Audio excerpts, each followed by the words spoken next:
can't see right now is my wife jamming to this jam in the front end of this.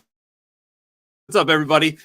Welcome back. I want you to know that last night, so look, we have the Reynolds household has been a slow move back into the regular world from coronavirus stuff. I realize that is still a thing, is not over. And with all the madness and chaos in the world, one of the things I'm trying to do is intentionally move myself into places that are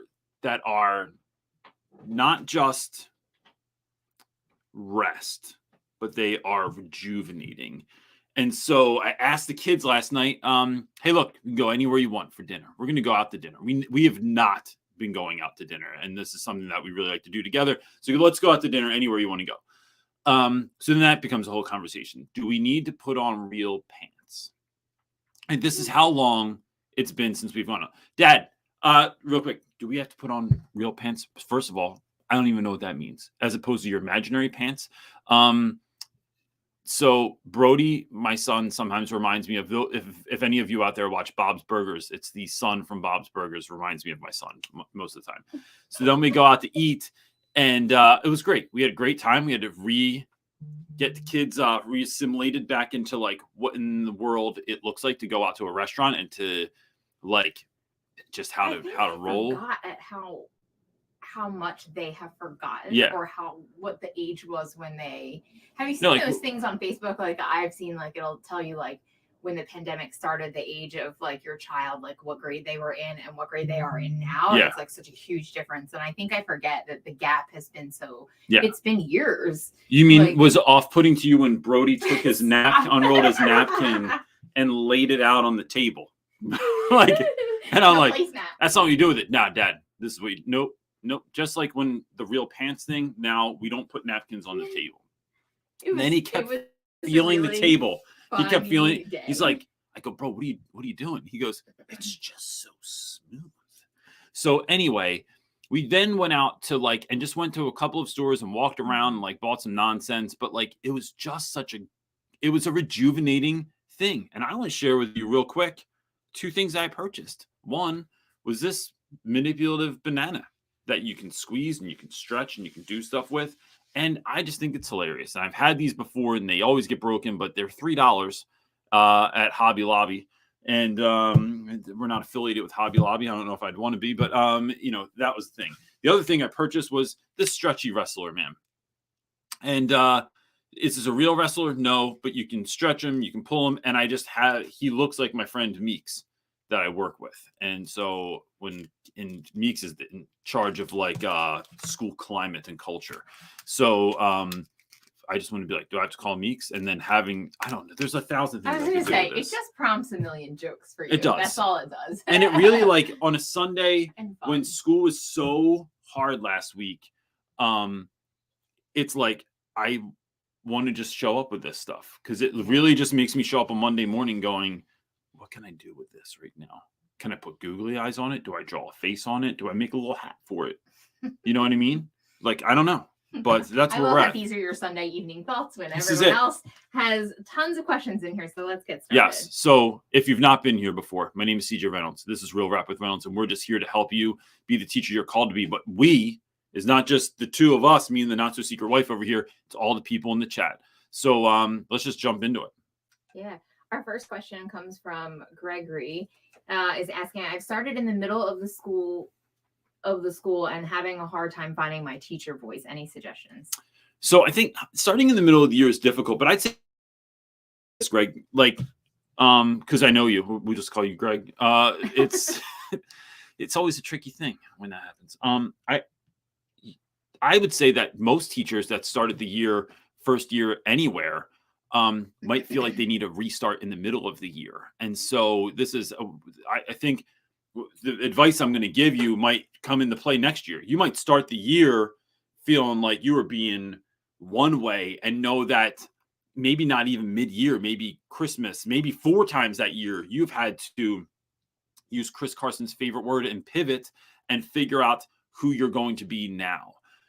This is something that just happens in life. I've often said, sort of jokingly, but really not joking at all, that my wife, who was never married before me, she is on her 5th or 6th husband right now, because the guy that she married is not the guy that I am now. Like I've like far, thank God. Like that, you keep evolving. And so as you evolve, you have to grow, and the things around you have to change, and your classroom can never stay the same because you aren't the same person that you were in the beginning of the year. So I think that it is helping to, one, find out, what are you doing there? Like, what are you teaching? What are the expectations? What are you being asked by the school to do? It's then finding out. So that's going to be one thing. And that might be similar to the next thing. It might be completely different. The next thing is finding out what students need. So do they need consistency? Do they need room to learn about things the way that they want to learn? Like, do you need more choice? Do you need less choice? What kind of choices do you need? Like, so do students gravitate towards group work? Do they gravitate towards working on things quietly alone? Do they gravitate towards, or do they learn better, not just gravitate towards, but like, do they learn better doing projects or by writing papers? Or like, so what is being asked of you? What the students need? And then what is your specialty? I think that finding teacher voice is about figuring out what you're good at and then going full tilt that. So there's a reason I don't tell everyone out there to go buy a banana, right? Don't everyone rush out to Hobby Lobby or to Five Below, also has fake bananas. Because they might not be your jam. This might not, like, if my friend Cho, if I gave her this, she'd be like, Reynolds, this is so dumb. I'm going to put it in my desk, or I'm going to give it away. I'm not going to use a fake banana in class. And I'm thinking, how do you not think of 500 ways to use this right now? How does Mr. Meeks, the wrestling man, not inspire you to do 1,000 fun and interesting things in class?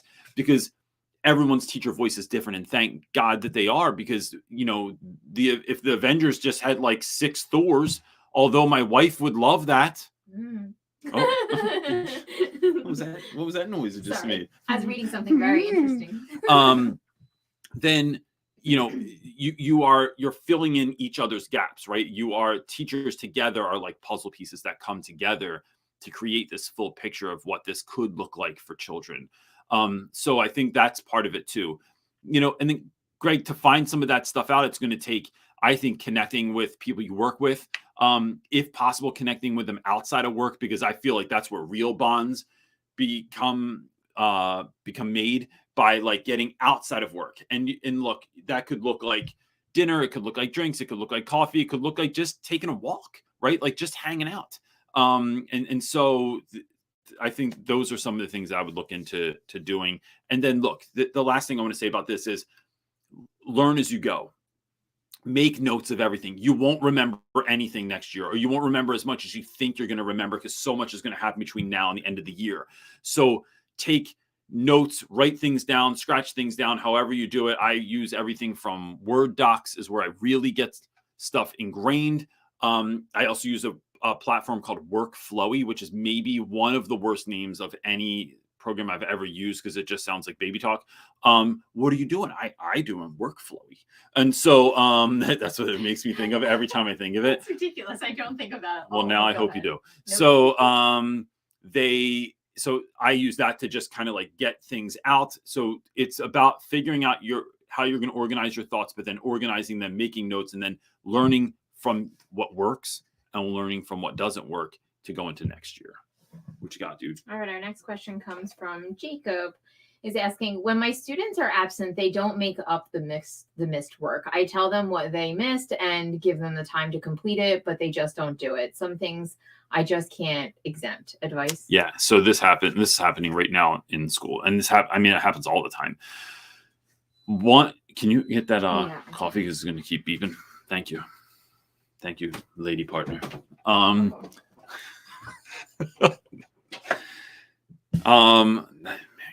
ADD is a real thing, because it really just makes me think of 9 things at one time when I'm trying to just be focused on just Jacob's question. I think it's about, 1, making sure kids remember that they have something to do. 2, look, schools are going to do this different, and I'm not supposed to do this, but I do it anyway, because I think it benefits kids. Some schools, our school, we are not supposed to put it zeros if a kid is missing something. So if someone was absent a day, so if someone was absent on Friday, I put a 0 in for your current grade for a quiz that we took on Friday. People get really upset about that. They think that it's going to affect students' confidence. It's going to make them feel like feel whatever they're feeling, right? I think what it does is only provides an opportunity for you to go up. You have a 0 right now on that. Your grade is now 43 in my class. It can only get better. You literally only have to get one thing right and your grade will go up a little bit. I think 0s also make kids come see you. When I put 0s in, I get emails almost immediately, which is curious because students shouldn't be on their phones, but almost immediately because kids get push notifications that you got a 0 for an assignment and that your grade went down. And so now I immediately get kids coming in. Kids don't come in to talk about blank spaces. Kids come in to talk about 0s that they feel are unjustified. And that's really important. And I tell kids, I'm not giving you a 0. I'm giving you a 0 because it made you come see me. If I don't put anything in there, you're not going to come see me. So that's part of what I'm looking for. I then also make signs in my room that tell kids when they have to make things up or who's missing a test or who's missing a quiz. I stand in the hallway with giant signs. But I think the thing that works the best, and that's just because kids forget everything. I think the best move is to do like a Friday reflection where kids have to fill out something, go through the grade book, see what they missed, see what they're missing, see what can be made up, see what can't be made up, and write that down. And then my new thing that I want to do. So I used to do this document, and you can get it on our website. It's realrapwithreynolds.com. You can go right on there and get the Friday reflection. I think my new move starting this week is kids are going to have to complete that. And then they have to email it to a parent and CC me every week. Now, this is not something I'm going to read. I'm not going to check them. I'm not going to do any of that stuff. But it is, and I used to give a grade for completing this. I think I'm going to just eradicate that too. But I now have a paper trail of you sending and emailing your parents. And it is a notification every week to parents of like, what is your kid's grade? What are they missing? Things like that. But I don't have the time to check 150 emails that kids send me. I'll just do it. I'll file it. And then I have that document. So it's parent communication every week, and it's kids seeing it with their own eyes, what your grade is. And oh, snap, I missed something. Can I still make this up over the weekend? Yes or no is going to be your answer. And if it is, then yes, it's due on Monday, the end. And I think that's how I'm going to get around that. I really love Jacob Ingram's picture, by the way. I've probably noted this before. That's a beautiful picture. They look really happy. Mm-hmm. Alrighty, ready? Our next question comes from Piano Boy. Oh! He's asking, blast from the past here right now. Go ahead. He goes, oh, it's been a minute. He's asking, what are your top 3 or top 5 values as an educator? Oh, that's a good question. And I think mine is, look, everyone's are going to be different. I think relationships are number 1, right? That probably doesn't surprise anyone. I think relationships are number 1. I think relevancy is probably number 2, because that's then you go from relationships, you can create relevant content. And I think relevant content, what that means to me is stuff that we're doing, connecting what we're doing to the students' world, but also having students have a real strong why, like knowing the why behind everything. From why there's a bathroom pass or not a bathroom pass to why we only write in pen, why I don't accept late work, why everything has a why. And then I think community is the third one, probably. Like, this is a real quick list, but I think that you are the average of the 5 people you spend the most time with. I think that teaching is a communal activity. I think that this is not something we were given to do, that we are like the lone wolf, like the movies have sort of portrayed, where you're going to go in, you're going to save those children. That's nonsense. I think that, look, like I probably talked about this in my book, but like, because I feel like it's a joke I make often, but there was this great Billy Idol song in the 80s called Dancing with Myself. Guess what, bro? Dancing by yourself is, you look like a lunatic. You look like Elaine from Seinfeld. It's way more fun to dance with your friends. It's way more fun to be like, for me, damn near anything. And this is me, right? This is why it's not the same for everyone else. Almost everything in my life is better when done with close friends. I love being surrounded by people, especially people that I love and that I trust and that love and trust me. So I think community is my third one there. That was fast. It was. That was a fast answer. Our next question comes from John Fox. Is asking, have you ever felt that there are so many things in your life that you want to do and have to do that it's just so overwhelming and impossible and you don't even know where to start? Advice. Yes. The short answer is yes. I was just talking about this morning. I feel like, yeah, we often feel like that. But I think that's why I move at the rate that I do. And that becomes, there's a shadow side and a light side to that too. So, John, I often just move at 100 miles an hour all the time. When people say, I spoke the other night at St. Joseph's University here in Philadelphia. And the woman whose class I spoke to was like, your energy is just like off the charts. She's like, did you teach today?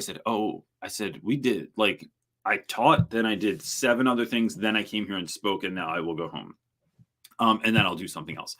And she's like, if we could just bottle that. And I don't mean to make fun of her, but she was just like, so like, enamored by your energy. And I said, part of where that comes, I didn't tell her this. I didn't say this, but part of where that comes from is that, when I was right after my 22nd birthday, when my mom died, I was kind of let in on a secret that we all really kind of know, but don't really, I don't think, like, really embrace, is that in 100 years, everyone that's on here right now, like, the sad news is we are all dead in 100 years. And if you're not, I don't know how enjoyable your life is. I could be 144 or 145, but I don't know.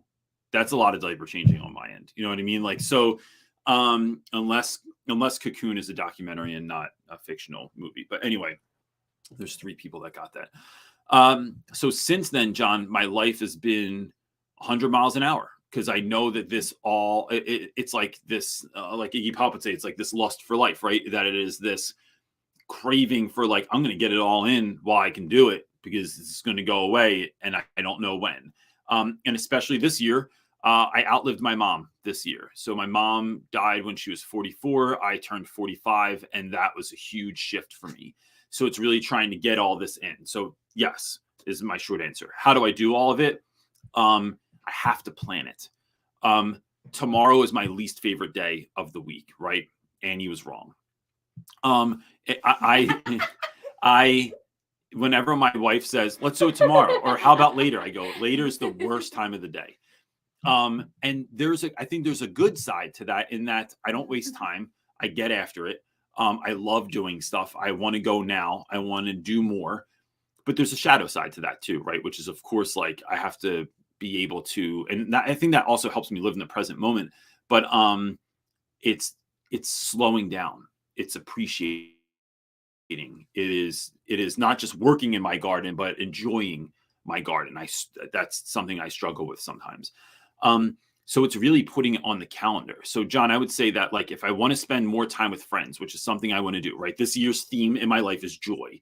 How do I find more joy? I gotta sign up for stuff. I gotta put it into the calendar. So now every Thursday, my favorite bar in South Philadelphia, I just hang with friends. I might even just announce it. And if anyone wants to show up later in the year, once I get through my list of friends I haven't seen in a long time, it's like, yo, anybody out there want to just hang, have a beer with Reynolds after work? But it's my favorite bar in South Philadelphia that I go to. It's completely empty in the afternoons. And so it's great space, but that's where I'm going to be every Thursday from now until whenever. Every Friday being date night, right? I could say I want to spend more time with my wife. We should go on more dates. Okay, when? I don't know. How about Fridays? Friday after work. So we do happy hour, or like hors d'oeuvres somewhere. I think it's the thing that, like, in our life that we've realized in this season, where, like, our life is incredibly busy and we want more in our lives. We're reaching for more. Yeah. Oh no, we fish what we wish too, right? Like, all the busyness is. But what he's saying is, like, he has so many ideas and thoughts and things and ideas and things he wants to do. Plus, you still have to pay your bills and you got to do all the regular stuff of life, right? There's so much to do. And I think to get it really all done, you have to schedule it, is what it comes down to. I've learned I hate writing lists. I am the opposite. I'm the polar opposite of CJ. I don't do any of these things. I have been, but if I'm going on this journey with you on an extraordinary life that we're building together, I have to then also I have to do those things as well, because it's the only way that I can get everything done, because I wear a million hats. And so I've literally been writing lists for the last few weeks, every single morning, for me and the kids and all of us. And it's been great at how much more I'm just getting done and able to get done. And I realize how much more time that I actually have than you think that you have. It's really utilizing all those tools that are there to organize your time and your mind. And then it really is freedom by doing that. It is. It is. I hate that answer, but that's really it's the truth though, right? It is. Because you can dream it, but then you got to scheme it, right? You do. So you have to plan it and do it. One foot in front of the other. And I think that's fun. It is, if you get over the fact that the discipline is the freedom. It's such a hard pill to swallow that you need that organization and and structure. I think I went to the bar on Wednesday after school to be with friends. It wasn't Thursday. But I'll tell you, Wednesday was better because I was looking forward to it. Friday is my favorite day of the week when we go out. Well, the reason I said my midday is I do Wednesdays for when I go hang out with my friend. For me, that's something I do for me and nobody else. And it is my favorite things that I look forward to. So I think it's just figuring out what you want to do, write it all out. I love lists. From the work all to the things. Fun. Yep. And then when am I going to do this? Yep. Want to learn to play piano? Every single day at 3:30, I play piano for 20 minutes so that I can learn one song that I will play in some random ass bar this year and find some random lonely piano, because there's a lot of them in the world. And that's how I think that's how you do it. So especially when you have so many things. Yeah. And I know that, look, I'm just not going to be able to do all the things in my life. You can't fit it in. I can't go to all the places, do all the things, have all the experiences. But bro, I'm telling you, John, I have done more than most, and I will continue because I plan it. Go ahead, buddy. Okay, our next question comes from Linda. How do you handle students who say they will do the work and then not do it? I keep giving my 12th graders second, third, fourth chances, but to no avail. I feel like I'm begging them to do their work. Because if they know that they have second, third, and fourth chances, they'll wait until they have a fifth chance. So why wouldn't she just give us a fifth chance?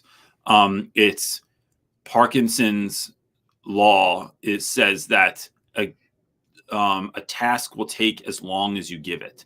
So if the house is a disaster area, because we're living hard and doing stuff, and it gets to a point where those mornings you just look around, you're like, damn, we gotta spend a day like cleaning this up. It will take a day to clean up. If it's this weekend we're getting the house in order, we're cleaning out the attic, we're doing whatever we're doing, that it will take the weekend.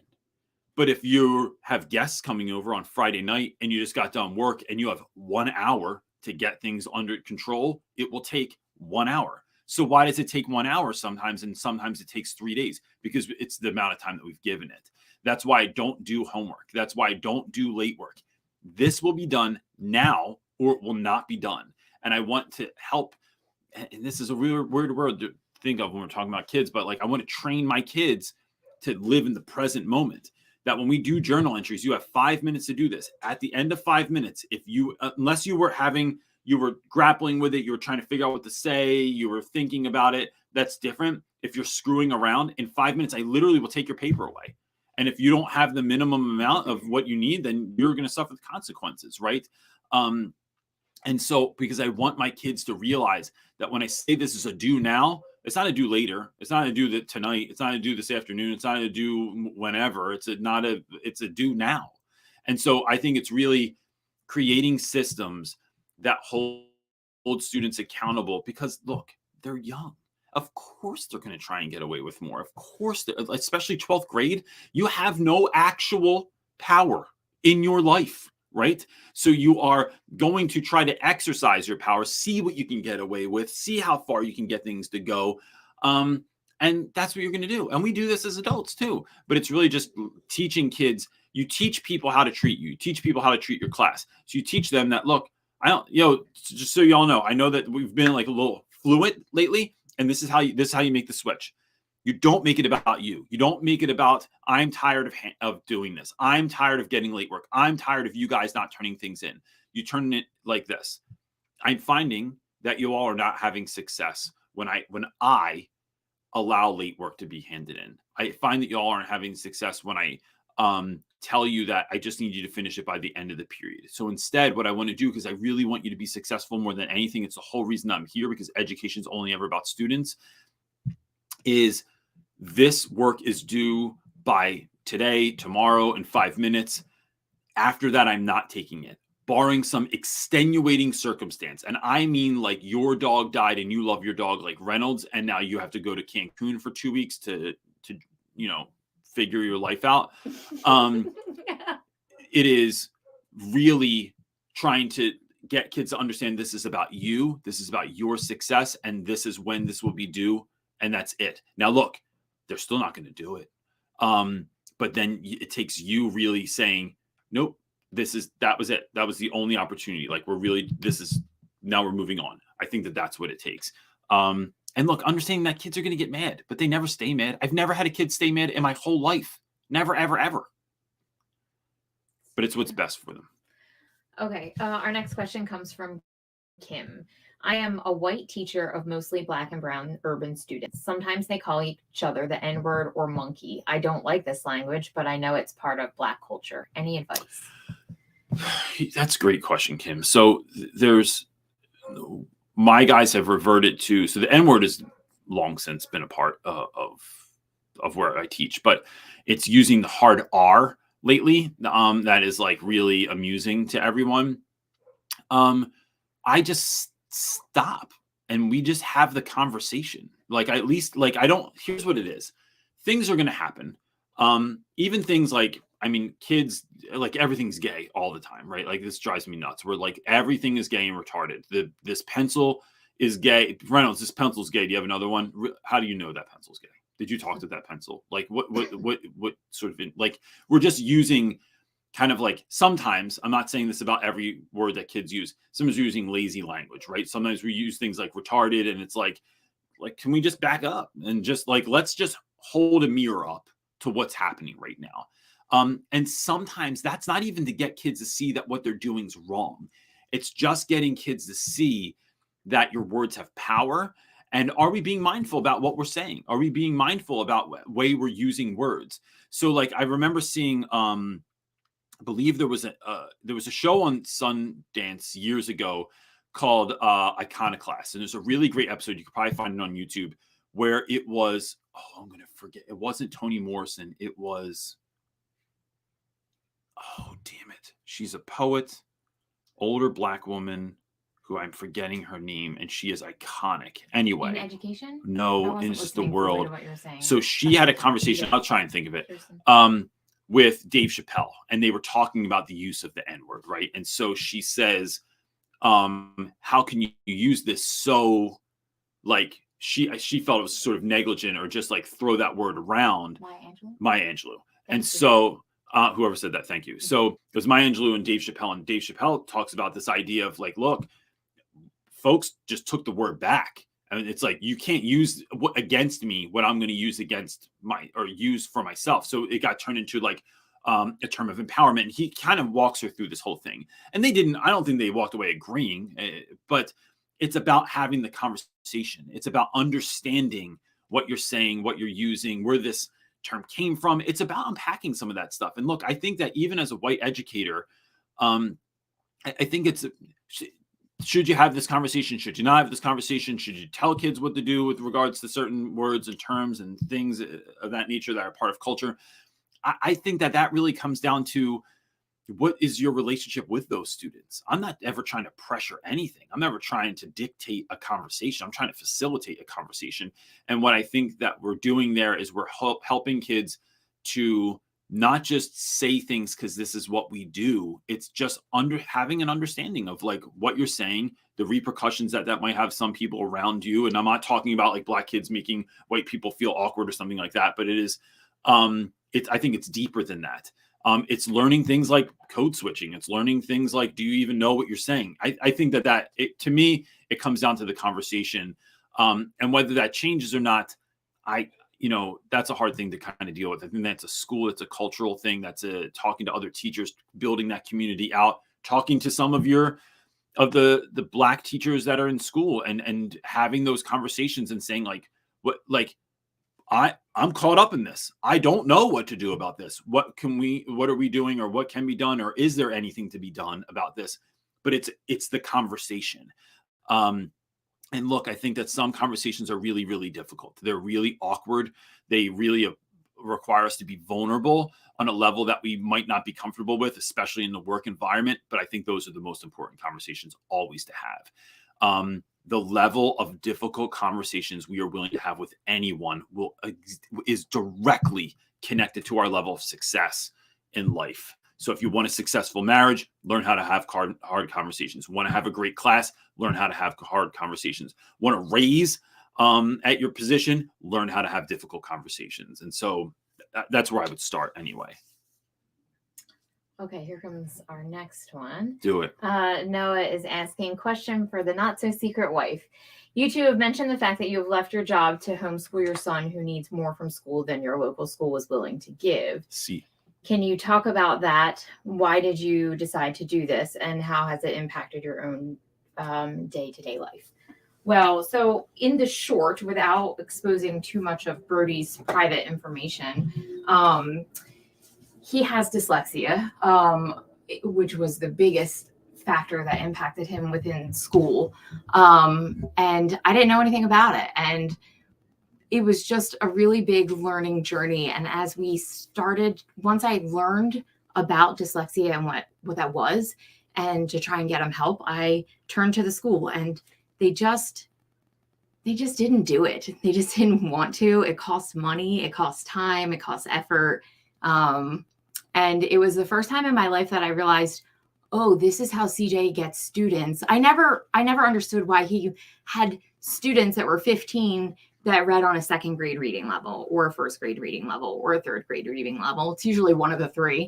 If you suffer with reading, you don't get too far past it. Feels like a third grade reading level. Yeah. And it was the first time that I realized if I don't do something for my kiddo, he's going to be that kid that ends up in high school that reads on a kindergarten reading level or a first grade reading level. And so I realized that just can't happen. I can't allow that to happen. And I fought the school so hard for so many years. And I learned a lot about special education and battle, and just realized it was going to cost me $40,000 plus to actually get anywhere with them, and take years, which means our kid would fall. I mean, $40,000 in lawsuits and things like that. Yeah, even to begin the battle, like really that's what we needed. That's what we were told by lawyers.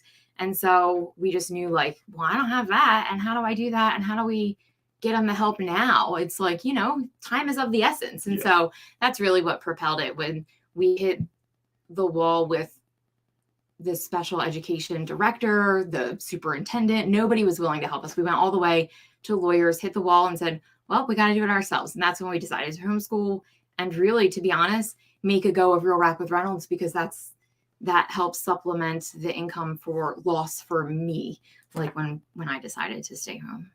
Yeah. So that's kind of in a nutshell, like how does that impact your own day? I mean, holy smokes, great.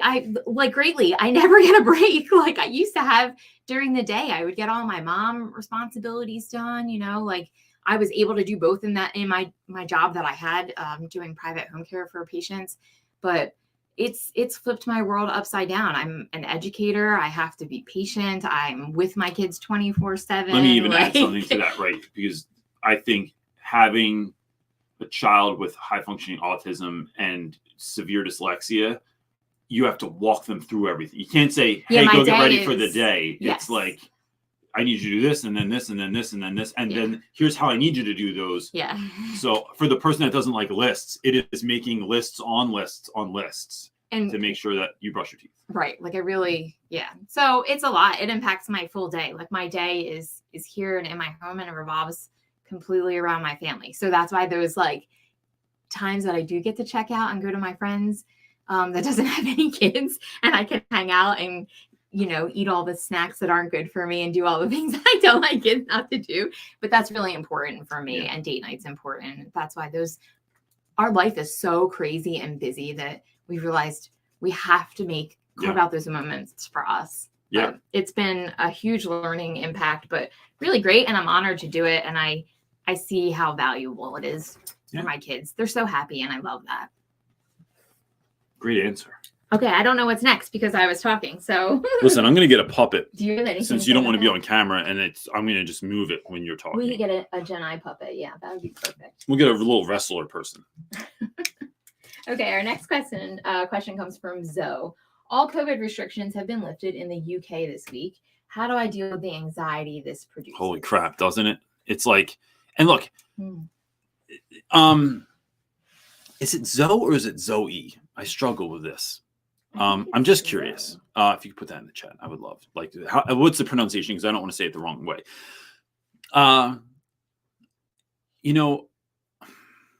It is tricky. I am finding that, like, one of the things I don't think school realized was that we're living through a trauma, right? Like, and some of us, it's a little bit more of a privileged trauma than others, but we're living through a trauma. And so even entering back into the world, right, or back, it's like so great that we're back in school in the building instead of on the computer. But with that being said, I still got to wear a mask. No one can hear me. I can't see kids' faces. Then there's a whole conversation around put your mask up and what's a real mask and what's a quality mask. And like, are you allowed to wear like this gator thing, or are you allowed to wear a cloth mask, or do you have to have like something more higher quality? There's all these strings attached to everything that we're doing. And so that is like, even though we're allowed to enter back into the world, there's this fear of, but what if something happens? What if I get sick? I think some of it is really trying to understand, like, what's the worst thing that can happen?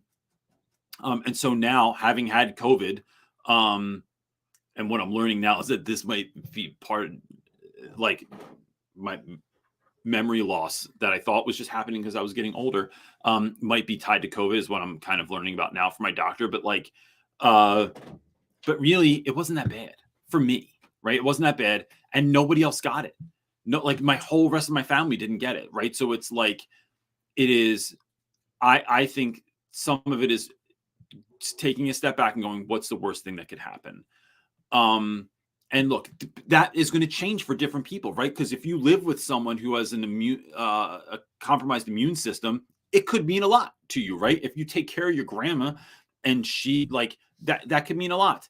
But if you don't, I think here's what it is. Part of it is, when we have problems in our life, it is being very real about what that problem is, and being clear, but not making it worse than it is, right? You want to make it is what it is, but it's not worse than it is. And so we have to get real clear on what it is.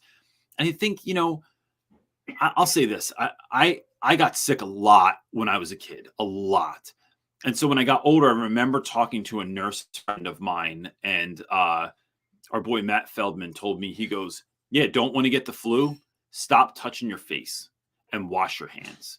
And I was like, oh. And so he walked me through the science of that. It was like, stop, like, everyone that's always rubbing their eyes, or they walk down an escalator and then they do like this, or they're rubbing their face or picking their nose. Really watch, so many people do that. You do it all the time, right? And so as I'm saying that, you might be thinking like, oh, I just did that. Or now I want to do that. Now I want to rub my eye. I think it's taking simple precautions that are going to have a great effect. And then it is getting clear on the anxiety around it by seeing things for what they are and not for worse than they are. And I think that if the anxiety is even more than that, I think it's really doing some work on yourself. Now, maybe that's talking to a therapist, talking to a counselor, talking to a friend. It's doing things that fight against anxiety, right? So, like, really getting clear on what are the things that make you anxious. Is it being on the train? Is it being on the bus? Is it being in the classroom? Is it being at a restaurant? Is it, like, what are those things, so that you have a very clear picture of what actually produces the anxiety, if you can do that. And then I think that's where, like, therapy or counseling or reading up on things like that to understand what steps can be taken to minimize those or get rid of those things in your life. So that has been advice that is easier for me to say than do a lot of times. But it is absolutely always been my answer. It's like literally looking at things, staring them down, and then figuring what I'm going to do. And then look, you can try the best that you can do, but it's, I'll say this. My therapist told me this week, he said, you can, if it's raining outside, you can bring an umbrella, but you're still going to get wet. Like, so it's not about always eradicating the problem, but it's like you're drier than if you don't. Like, I've seen people in the bus stop in front of my house when it's pouring rain. I'm like, gosh, I wish I had an umbrella. But when that rain's coming in sideways and your friggin' shoes are still getting wet and the bus splashes you, it's like you're still getting wet. But we're trying to do it. It's not crippling, right? You're minimizing that. So that's some of what I would think about. All right. Our next question comes from Miss L. It's a 2-part question. She's smart. She put both her questions in one question. Oh, booyah. Smart. Get it. Okay. She's asking, try to make class fun, but how to reinforce clear teacher-student boundaries. That's the first one. Question 2, self-sabotaging student, final year in high school. I am new. He has a hard time with other teachers. How to make positive change. Can we just acknowledge Miss L for fitting all of that? I know, in. That was well worded. Your life must look wildly efficient. I mean, that was really well done. I'd have had like 7 posts strung. Remember when I got in that war on Twitter that time? I had to oh my gosh. To explain yourself and you're so wordy. I have too many words. Someone's response back was like, yo, if it takes 5 tweets to say something, you don't like too much. And I Which thought, isn't even true. They don't even know, CJ. No. That's why the show's an hour. Somebody else probably doing 15 minutes. All right. So first one, I'll say this. When you bring a banana to school, when you shake people's hands with these things, when you use Google Eyes and put them on people all the time, when you put tape in kids' hair, when you talk to them with little wrestling people, it creates a certain type of energy. That energy can be playful, it can be boisterous, it can be far bigger than what maybe you were intending. Or sometimes my co-teacher just looks at me and she just goes, Reynolds, Kayla does this all the time. Reynolds, what are you doing? We're about to have a test. I go, oh, my bad. Like, she's right sometimes. Like, she's right. But I do actually do this to her too. So Kayla, I'm not letting you off the hook, girl, because you do the same thing. And I know. I see. Just thinking. She starts playing friggin' Mamma Mia songs in the middle, whatever. But how do you bounce back from that?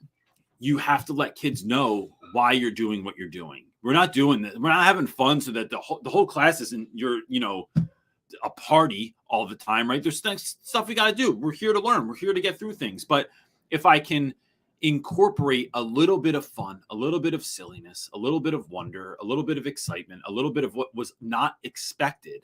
Here's why I do that. I do that because school sucks, because school's largely boring, right? Because you didn't see that coming. And now you were in some funk, this view of what was going to happen this period. And then I just, do something else that you weren't expecting. That's why we're doing this. But I can only do that if we can shift back into what we need to shift back into.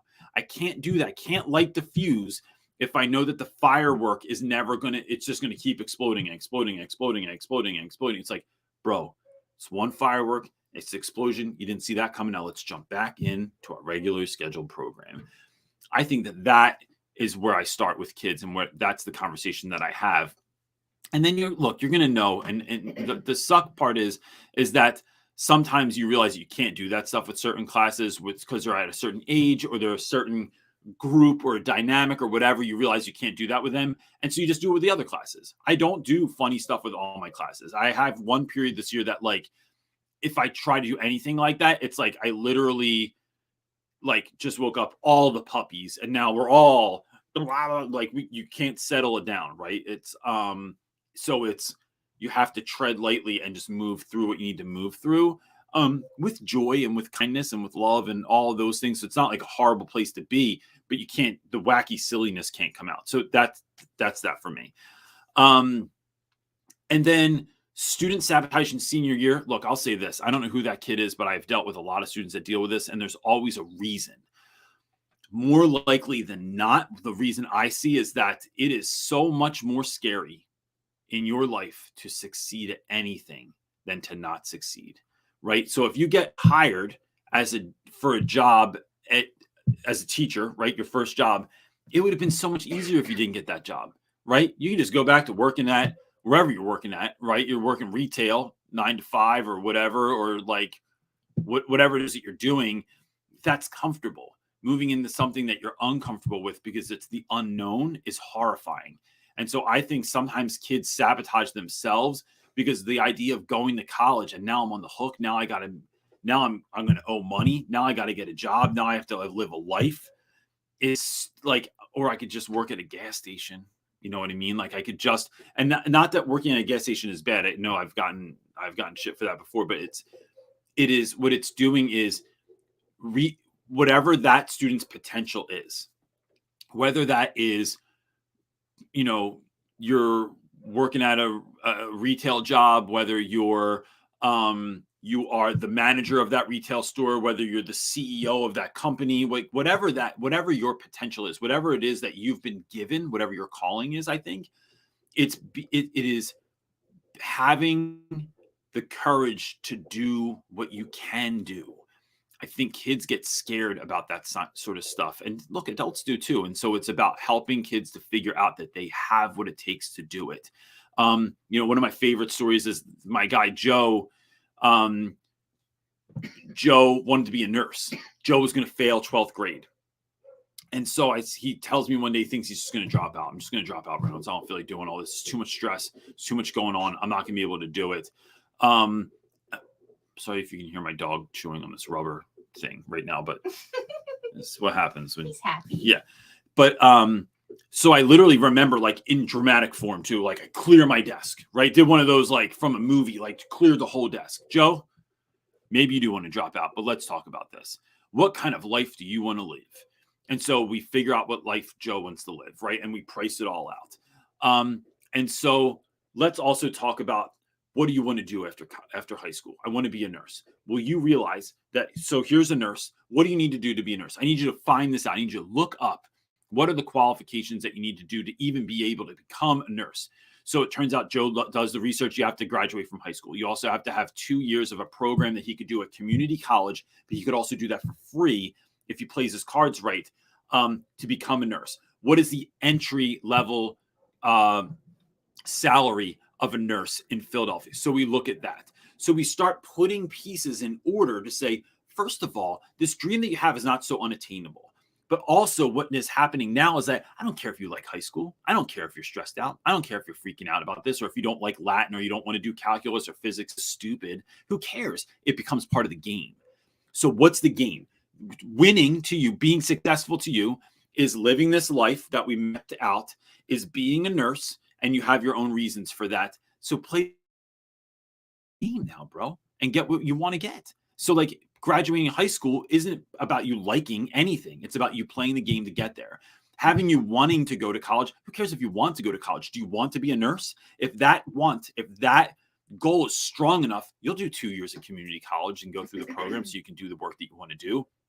And that was a game changer, right? And it's also letting kids know that I'm here. So next year, when you have a hard time, when you're floundering in a class perhaps, or you're stressed out about something, just hit me up. We'll do this again. But it was really mapping things out, reverse engineering them, so kids can see that being successful isn't just the unknown. There are unknowns in that always. There always are in life. But let's see if we can map some of this out so you can at least see. So you're not, here's the difference. I want you to know that, like, have some semblance of an idea of where you're going, instead of feeling like you're just walking in the fog and you can't see anything in front of you and your hands are stretched out and you're not sure if you're going to walk off of a cliff or walk into something or get hurt.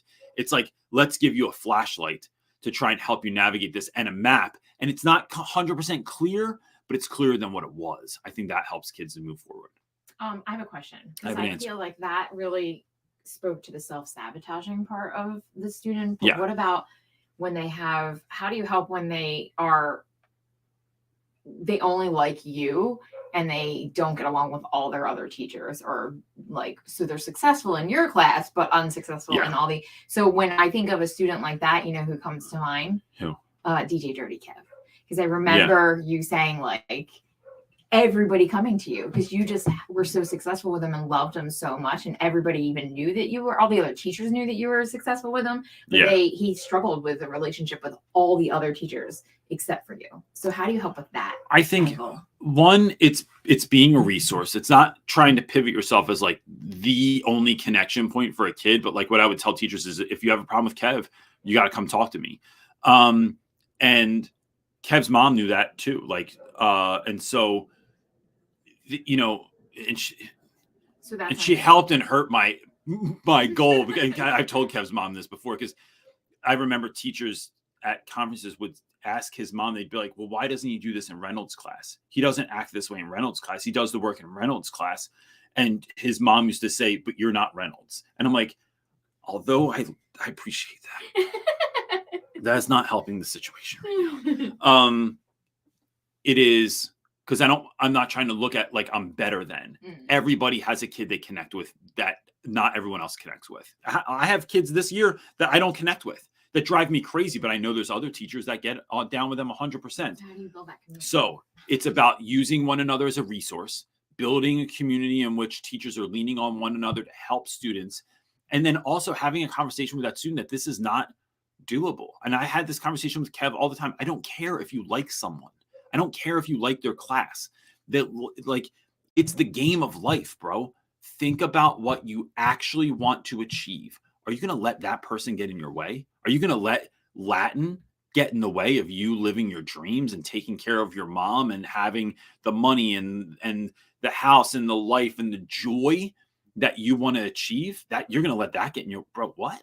And that, even talking like that with students shifts them a lot of times so that they realize that, like, no, I don't. I do want more than this. I want, like, this isn't enough. I think kids are sometimes just silly, and they kind of need to think about, like, but they also have to figure out how to get through dealing with people they don't like to deal with. Right.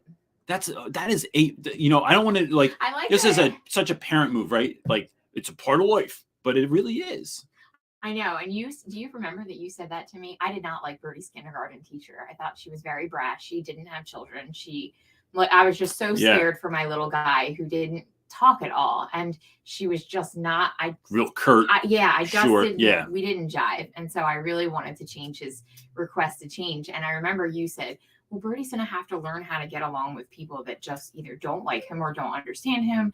And she didn't do anything mean. I was just being that very scared and worried mom, but and it was fine. And his view back on her is he loves her. He has nothing but wonderful things to say. But some of that has been, she didn't change. She didn't end up magically getting along. We taught Birdie how to deal with problems. Yes. When he came home and had complaints, we said, okay, well, why don't you go in and you can try this or this. And I will say, to our credit, that kid is a force. We raised Buddy the Elf. We really did. I don't know how. I don't think it was all us. I think it's part just who he is. It is. But here's what it is.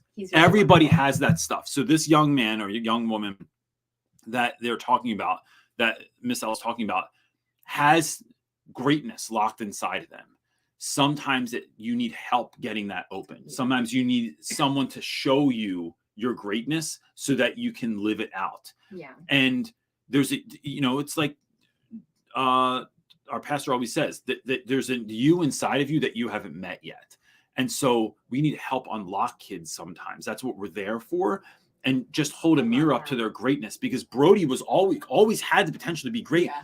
He could have went a different way. Yeah, he could. When he was little, and every time you'd introduce him to someone, he would bury his head in your shoulder. He would scream. He would freak out. Now this kid walks with such swagger and everywhere. Confidence. Stares right in your eyes, shakes your hand, tells you that I hope you have a great day. I hope you have a great day. That's why when we go to the gym and everyone at the whole front desk it's Brody. Yo, it's Brody. Brody, hey everybody. How are you? Are you having a great day? All right.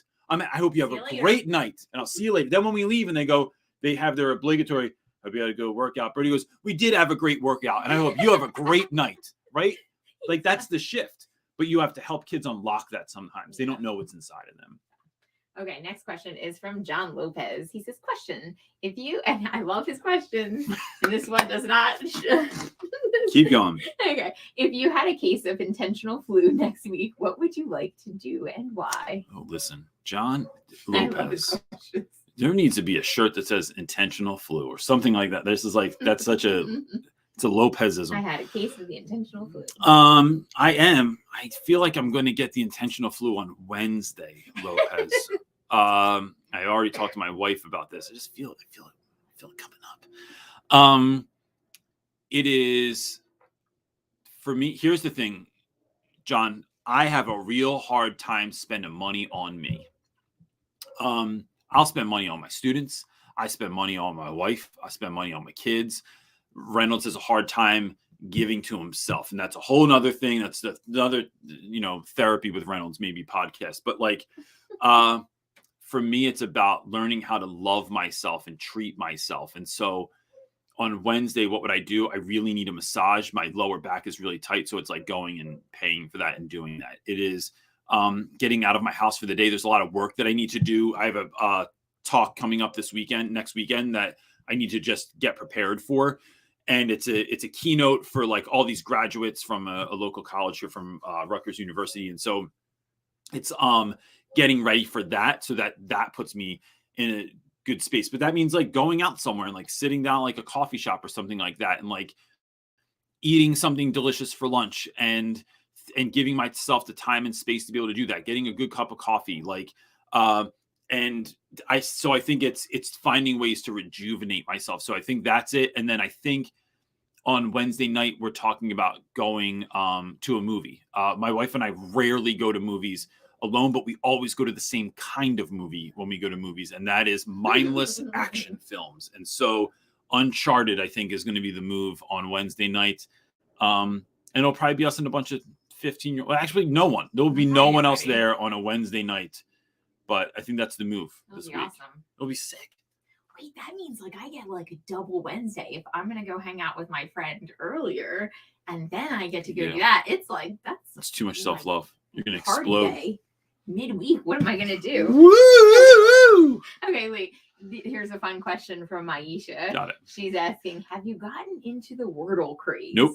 On purpose. So my daughter is, and we did it when we were at the restaurant last night, and my daughter keeps asking me to do it. Which I just want to say seems like a great fun family activity as you're sitting around a table like waiting for food at a restaurant or something, but not when you have a dyslexic member. Poor Brood. Like Marley wanted to play so bad and I really wanted to play, but it just requires such concentration. And then Birdie was just sitting there and he's just like, that's just not a good game for me. Yeah, that is part of it. That was a tough one. So Maisha, I remember when Brody he started playing Angry Birds years and years and years ago, right? And so he was like, Dad, play Angry Birds with me. Okay, bro, I'll play Angry Birds with you. I want to be a great dad. And so, but then he goes to bed and I'm like, yo, I know I can beat that level. I know I can do it. So then I end up playing Angry Birds like until wee hours of the morning. It did the same thing. Candy Crush is the dumbest game ever. It is complete chance. And you got sucked in.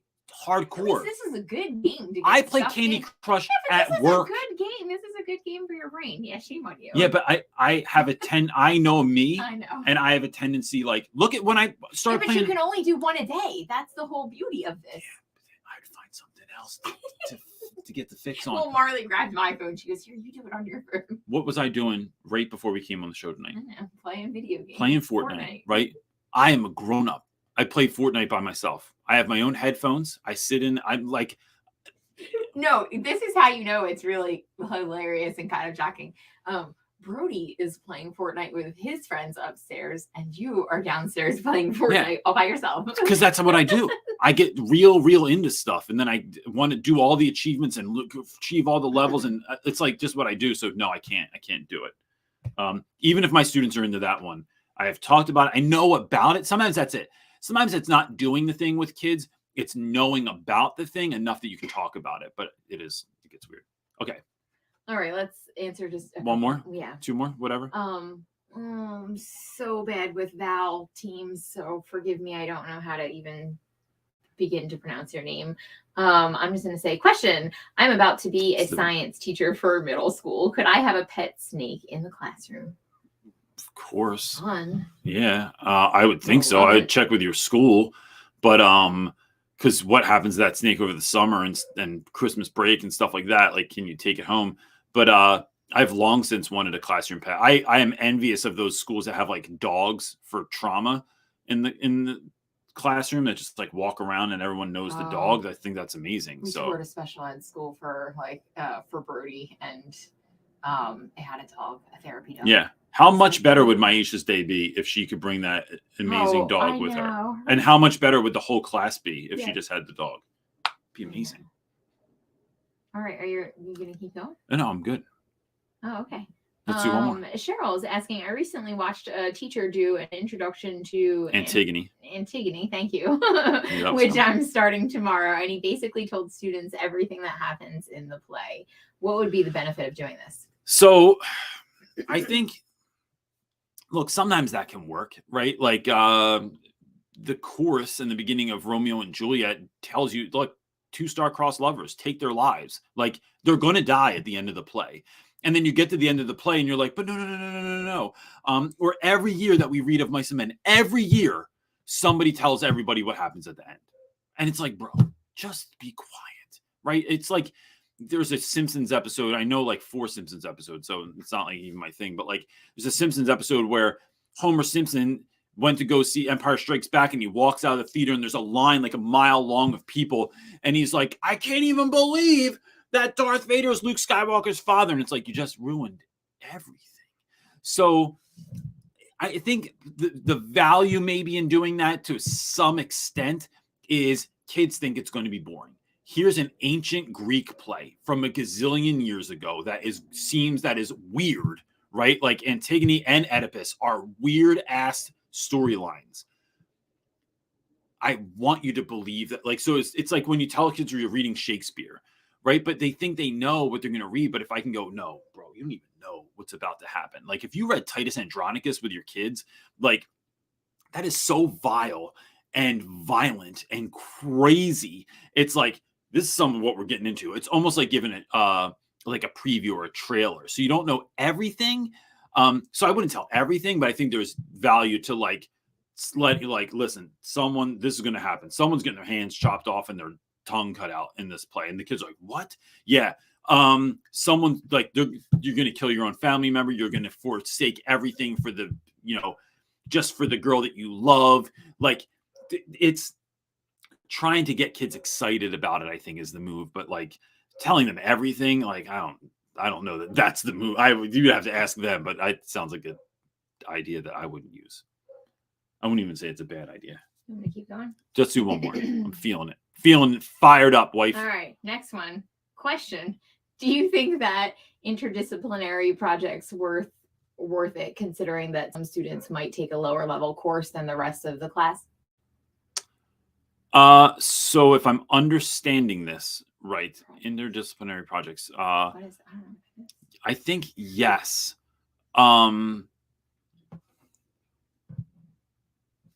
If I'm answering this correctly, I hope I am. If not, let me know. You can even shoot me an email and I'd be happy to answer it for you. It's realrapwithreynolds@gmail.com. One, the reason we offer choice is a couple of reasons. One, we offer choice in the classroom so that students will do something that they think is a better fit for them. It's something they get excited about. However, I think differentiating instruction happens sometimes, and some kids that are really good at reading the book and answering the questions don't do well on the project and hate that we do the project. And why do we have to do the project? Why do I have to build this? Why do I have to say this? Why do I have to draw this? Why can't I just read and answer the questions? It's because you're good at that, right? Your whole life is cross-training, and it's learning how to cross-train. So sometimes you have to do things that are uncomfortable, that you're not the best at, so you get better at all the other things you are good at. You get better at doing something that's just difficult. And that will help you to grow into a better version of yourself. Now, should we not do it because not everyone's going to want to take the class, kids aren't going to do well or whatever? No. Here's what I think about that in short form, is that I think too often, and I say this having talked to teachers all over the place and knowing that I've done this myself. So I'll use myself as the example. I have often not done stuff with class because I know that 3 to 4 kids are going to ruin it. I've often not introduced things, taking kids on trips, and had these incredible experiences I've had with other classes, with some classes, because a small number of students are going to ruin it, or they're not going to like it, or I'm going to get pushback, or I know so-and-so's mom is going to call me, or these 3 moms are going to call me, or whatever. We cannot make decisions based on the what I'm going to say is the lowest common denominator. What I mean by that is by looking at the small fraction of students that are not going to like it, not going to do it, it's going to have a negative effect because of who they are. Instead, we have to look at the whole class. So like what I do now is I intentionally, if I have a class that feels like a night, this whole class sucks. The whole class is a nightmare. These kids are terrible, right? I have to really look at that class and think, is that true? Or is there 1 kid, 2 kids, 5 kids out of 20, right? Even if it's a quarter of your class. How do I help those kids? How do I mitigate the disaster with those kids, but really keep my focus on the 15, on the 3/4 of a class that could do this, that might think this is incredible, that might so what I don't want to do is get rid of an opportunity for people to grow and learn and evolve because of a small handful of kids that are not going to get down with what I'm going to get down with, or not get down with what we're coming up with. And look, and then maybe next time you switch it up, and so you build something towards those kids, right? We still are going to do the reading and the answering questions so you can bolster your grade, and that's what you're good at. But half the class isn't good at that. Half the class loves building with Legos. And I'm sorry that you don't like building with Legos. And now you want to chuck them at other people, and now I have to put you out, or we have to call your mom, or whatever. But life isn't about just doing all the things that you love to do. I love running a business, but I'd say there is an enormous amount of stuff in running a business that I don't like. Doing taxes, arranging, like all the scheduling, all the there's all like stuff that's gross that I hate. Just like teaching. I love teaching. I hate grading, emailing parents, emailing students, filling out paperwork, inputting all my stuff in the Schoology and Power School and all that. I hate doing that crap. I just want to teach. I just want to connect with kids. I just want to help kids grow. That stuff sucks, but it's still something I have to do. And it's helping kids understand that too. But how can I do that? And there's a way to do that, I think, and find joy also, but that's a whole nother conversation. That's not what's being asked. We're going to answer one more because it's our own question over on Facebook. Do it. Andrea is asking, have you ever been verbally threatened by a student? If so, how did you handle it? Yes. Paul's right there because she commented more over on Facebook and said, she did say, I placed a request with admin not to be alone in the classroom with him. This is an 8th grade boy that is very aggressive and has the most discipline referrals in the school. Going talking to school. Yeah, so she's getting help. I think that she said that they were suspended for 2 days also. So there's some stuff that's in play. I have been threatened every year that I've ever worked in school. You have? Yes. And how do I deal with that? Is I realize that I tried my best not to take it personal. I realize that young people are dealing with stuff, that they're struggling with stuff, but that doesn't make me any less important. So 1, I'm important. 1, my safety matters. 1, my happiness matters, right? Like my ability to just do my job matters. So I need to take care of myself. Part of the way that I take care of myself, and this is a twofold thing, because it's also going to take care of students, is documenting things. Making sure you document everything, making sure that you're completing all the protocols. So you're reaching out to special services, you're reaching out to the social workers, just reaching out to administration, making sure that all that documentation, all that the stuff you're supposed to do is there.